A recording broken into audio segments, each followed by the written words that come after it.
தமிழகத்துல தென் மாநிலத்துல மூன்றாவது பெரிய கட்சியா பாரதிய ஜனதா உருவெடுக்கும் அண்ணாமலை சொல்லியிருக்காரு. எப்படி பாக்குறீங்க? தனிச்சு நின்று போட்டிட்டு ஆண்மகனா காட்டு. நீ இப்ப தேர்தல் ஜூன் 4க்கு பிறகு இண்டிவிஜுவலா உங்களுடைய தனித்துவ தனியா நீங்க பெற்ற வாக்கு எவ்வளவு என்னை தாண்டி இருந்துச்சுன்னா நான் கட்சி கழிச்சிட்டு போய் யார் மூணாவது யார் பெரிய கட்சின்னு தெரிஞ்சிடும்ல. தனிச்சு கூட்டணியா நீட்டு கூட்டிக்கிட்டு கூடாது. ஒண்டி கொண்டி நீ சிங்கமா நிக்கணும். தனிச்சு சண்டை போடணும். அவன் தான் ஆண் மகன், அவன் தான் வீரன்.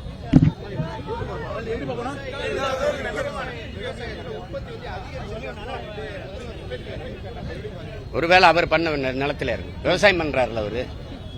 என்னத்தையாவது பேச்சு சொல்லாத தம்பி, வெறி திட்டி விட்டு இருப்பாரு. ஓ மனநிலை என்ன? நீ அரசியல் பேசு, மனிதம் பேசு.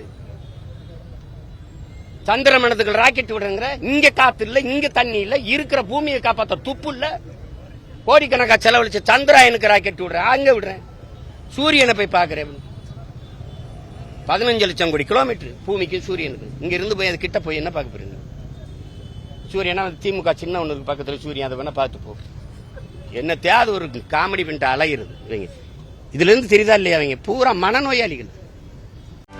செய்திகளை உடனுக்குடனும் துல்லியமாகவும் தெரிந்து கொள்ள சப்ஸ்கிரைப் பண்ணுங்க.